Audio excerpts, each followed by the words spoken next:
over it. I mean, it's still painful to think about, but I'm sort of like over it now.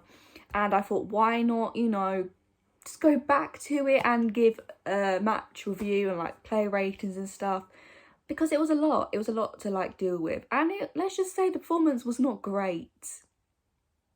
But then again, we only have one person to blame for that, and that is Daniel Levy. Now, we'll get into that, the Enoch sort of situation towards the end. But I'm just going to say it right now. Enoch out. There we go. Now you know how I feel about the situation. But yeah, so I'm gonna get into my player ratings. So if you do enjoy this video and you want to see more of these like after games and stuff, then give us a thumbs up, subscribe down below, and also I'm thinking of doing another watch along for the Sheffield United game on Sunday. So if that's something you want to see, or if you want to, because I will be doing more like watch alongs in next season. And then we're gonna get a new manager, and it's all this stuff, and it's all up in the air. We have no idea what's happening. I don't know, we may talk about Super League, because, you know, why not? Even though it's like, it's dead at the moment, but who knows? Especially with Real Madrid being skint as they are. Who knows what they're gonna, you know, do next. So we're gonna start off with Hugo Lloris. I give I'm giving Lloris an 8. I feel like he made some pretty good saves. He kept us in the game, especially like at half time. I was surprised it's still 0-0, because the way Man City dominated us in that first half. Yeah, I was surprised it was still like 0-0. But yeah, Hugo Lloris made some good saves. It was probably one of his best performances of the season, I'd say, even though we did end up losing 1-0. But it was, from Lloris, one of his best performances. Now, Aurier. I'm giving Aurier a 4. He did give away that stupid foul for that free kick, and I was just like, really? Like, what are you doing? His performance was not that great. So he cost us that goal. It was part of the reason why costed us the loss. I can't remember any, like, really, what did he do? I mean, did he get forward that much? I can't even really remember if he did or not.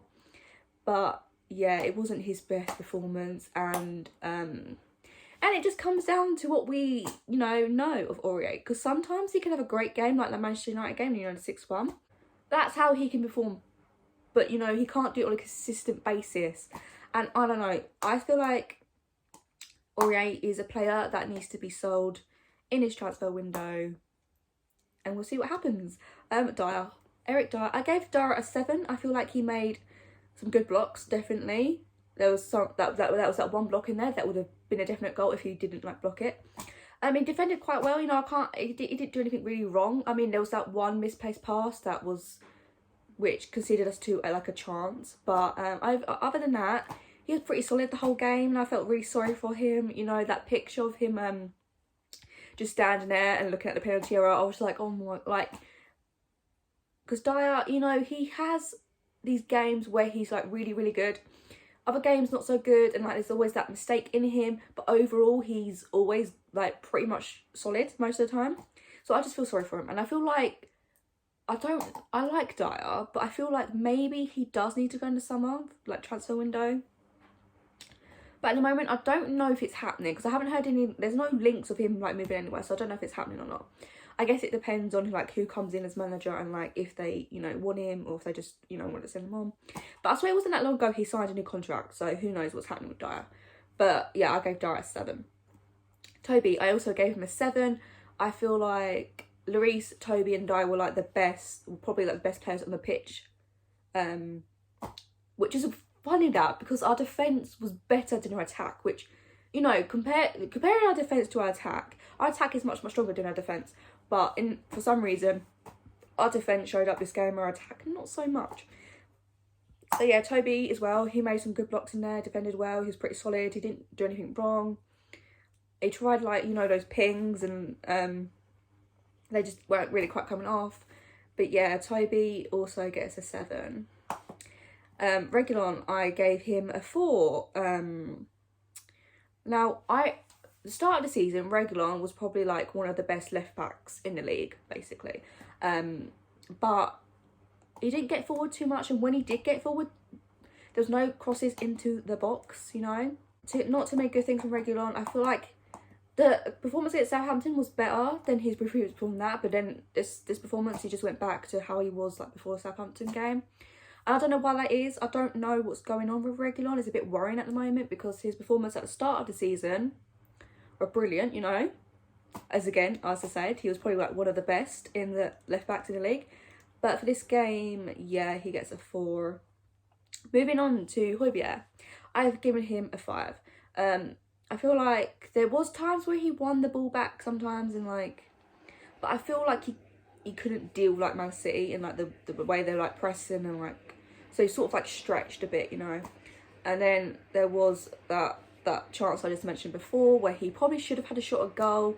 I feel like if anyone else, they probably would have had a shot instead of doing what he did. And then him getting angry at Reguilon for not being there. But I feel like there's quite a few times where the ball... Oh, wait, hold up. We need to go back to Reguilon for a minute because I just forgot something that was really confusing. Do you know that when he was like... I think, was it like a corner or something? And he had like, or a Man City corner or like a free kick or something. He had the ball and he let it run out of play, even though if it went out of play, it would be Man City's throw. And I don't know what he was doing. It was like, I don't know. It was like letting it roll, and he was probably like, oh no, that's not going to be our throw. And then he tried to keep it in, but didn't keep it in, and it was a Man City throw. Yeah, I thought I'd mention that before I moved back to Højbjerg. Yeah, so Pierre, it wasn't his best performance. I feel like it wasn't his like standard, you know, but it was less than what his standards normally is. I don't know if it's because he's played so many games. I mean, he's literally played every Premier League game, so it's like maybe it's just like it's mentally tired, physically tired. I don't know, but he gets a 5. Didn't do many good things. Probably should have had a shot in the box instead of trying to, you know, pass it to Reguilon. But yeah, okay, now Winks. Winks, I'm giving a 4. When he got the ball, he passed it backwards. There was no forward runs really. I mean, there was like times where he could run into space, but then he decided to go backwards, playing it safe. And it's like, you're not going to score a goal by passing it backwards, you know, every time you get the ball. It's like, you got the ball. What's the best thing that you can do when you get the ball? Instead of pass it backwards, pass it forwards, or, you know, make a run or do something. I mean, I guess there wasn't really players like running forward and stuff, but I feel like when you get the midfield is where you start your attacks, unless, you know, a centre back's like pinged it and like, you know, all that. But I feel like when Winks gets the ball, he just passes it backwards. For me, I wasn't I wasn't worried about him starting because of his like the cameo he had against Southampton. You know, the 20 minutes he was pretty good. It was like back to the Winks of like a few years ago. But then this one, I don't know, he just was anomalous most of the time, which was concerning. And it just being anomalous in the midfield isn't great for the whole team performance. So for me, he gets a 4. Lo Celso. Now, Lo Celso was one of the better players. You know, he had that shot which was saved. It was a good shot as well. Yeah, he made some good passes going forward. He was part of that Højbjerg incident. He like passed that. That was a good ball as well. So he was like one of the better players, and he was trying to make things happen. It just wasn't really working. He could have got a goal as well. But it wasn't too many chances in that. So I'm pretty sure he's the only player who got a shot on target. So also Toby, he had a shot as well from like 25 yards. So, you know, that's saying something because it wasn't exactly the best shot, but at least, you know, he tried. Yeah, so Lo Celso gets a 6. I also gave Lucas a 6. A lot of dribbles, getting fouled quite a lot, you know. Laporte, you know, he should have got booked for that first challenge. And for the second challenge, he either doesn't bring more down, or he gets sent off. So it should have been one of those situations, because we could have had an attacking opportunity, or they could have been down to 10 men, which would have helped us out pretty much. So I'm pretty sure Laporte should have got sent off. But there we go, we can't really focus on that. But I just thought to mention it with Lucas, you know. I'd say Lucas was our best attacking player. You know, he made a lot of, as I said, dribbles, and he was trying really hard. It's just a shame nothing came off for him, you know. But yeah, Lucas a 6. Moving on to Son. Now, I just want to start off by saying I love Son, but I've had to give him a 4. Wasn't his best performance. I feel like he didn't really turn up. I don't know really what it was with Son, because normally he, you know, he takes people on and like tries to run past people, but for some reason whenever he got the ball it was like he lost it straight away. I'm just thinking, I mean, I get he had like 2 or 3 players on him as soon as he got the ball, but at least try and, you know, run past people or try and find a pass quickly. You haven't got a lot of time on the ball. But yeah, for Son, wasn't really his best game. And yeah, whenever he got the ball, it's just, or he like, or it went out of play, and it's like, what is going on with Son? And I really felt sorry for him at the end when he was like crying, and I was just like, oh, I feel so sorry for him. I just wanted to give him a hug. And I know people are like, oh, he should be crying, should be showing his passion on the pitch and that. Like, yeah, I get that, but I feel like he could have been crying because of the fact that he knows he didn't give his best performance. So I can understand why he's crying, and also the result. Like, he's gonna be upset, you know. And I just think people need to like lay off a bit, you know, because Son has had an amazing season. He's scored the most goals in any season. You know, he's obviously it doesn't mean much if we don't win a trophy, but I feel like don't scapegoat Son, okay? He's not the problem here. The problem is Enoch. So lay off Son, don't scapegoat him for this performance, because it wasn't even, he didn't even cause the goal, you know? So just lay off Son. Okay. Moving on to the last of the 11, Kane. I gave Kane a 5. You know, I feel like he just came back from like a small injury. He made that like one run. So I'm thinking he wasn't like injured. Was he 100% fit? Maybe not, potentially not. But you know, he tried.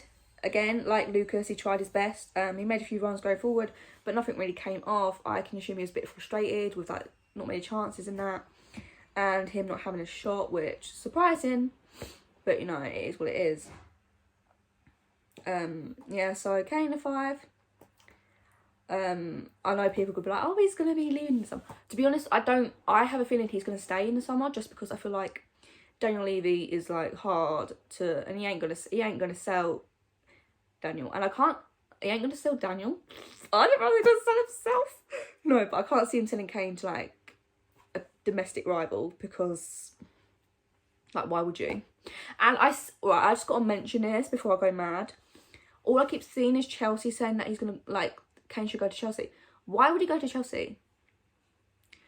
Aren't Spurs and like Chelsea rivals? Like, why would he go to Chelsea? And I'm pretty sure Daniel Levy would not sell Kane to Chelsea. Why would he sell Kane to Chelsea? And literally, Chelsea just spent 200 million. So why are they gonna go out and spend like 150 million on one player when they don't even need him?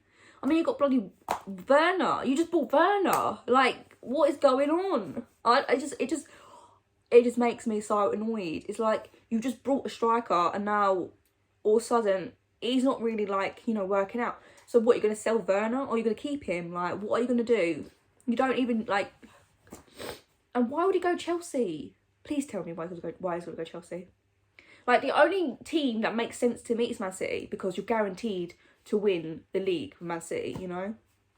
That's the only team that would make sense to me if Daniel Levy was to sell Kane, you know? But I just can't see it happening this summer.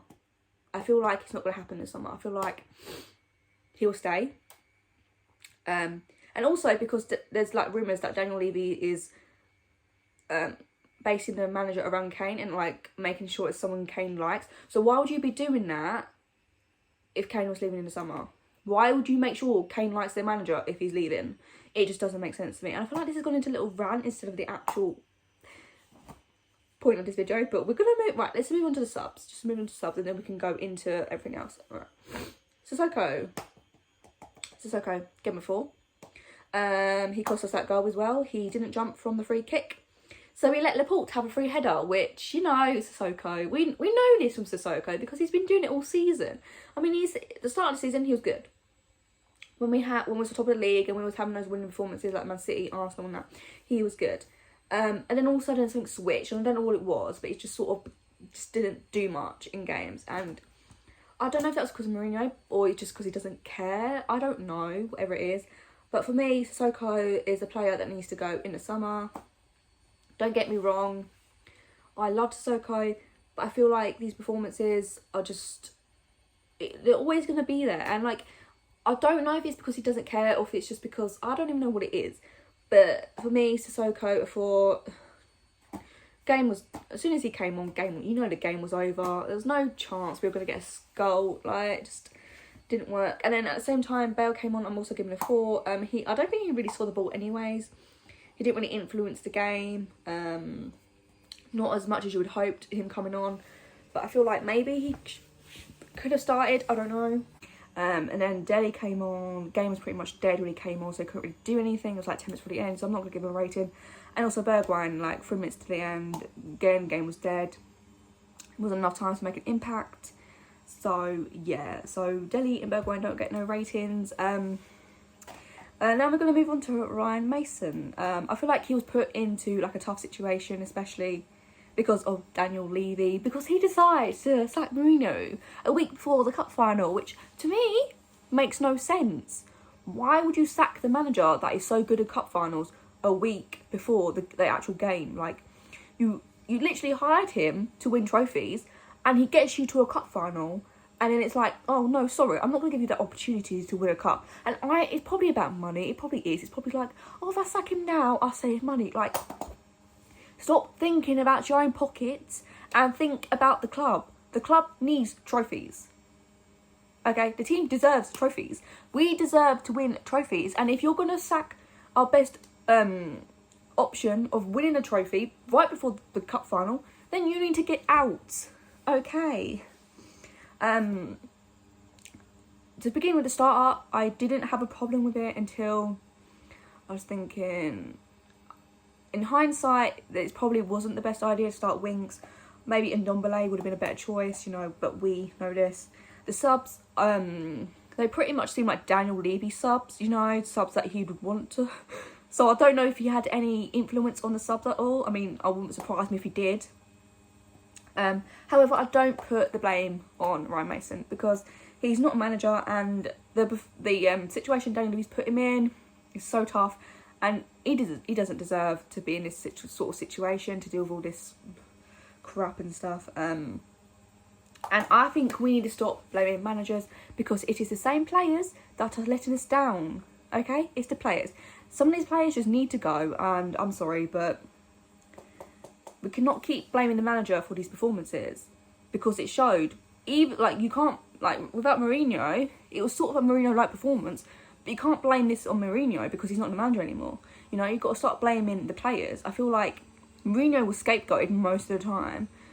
And I feel like quite a few people were more like Mourinho out than some of these players. So start blaming the players, certain individuals that just are not good enough to play for this club anymore.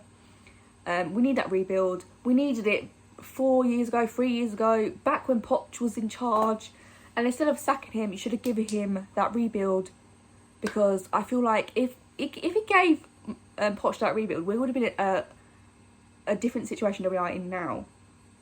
And we're just gone backwards. And yeah, so that is all my player ratings. Before I end this video, I feel like we should talk about Mourinho a bit, and maybe the Super League, because, you know, the Super League, what a terrible idea that was. I mean, I get it, you know, you want to make money, you know, you don't be left behind, but don't do it at the expense of the other teams. Just idiotic. To be honest, I was surprised when I found out Mourinho got sacked, because I feel like, why would you sack him a week before the final? It doesn't make sense. And all that work he pretty much spent on the final was useless. This whole season seems like a waste of time, because you just got rid of another manager. Like, what is it with this club to keep sacking managers? You just don't want a rebuild, which is, we need a rebuild. Okay, there's nothing to get away from that.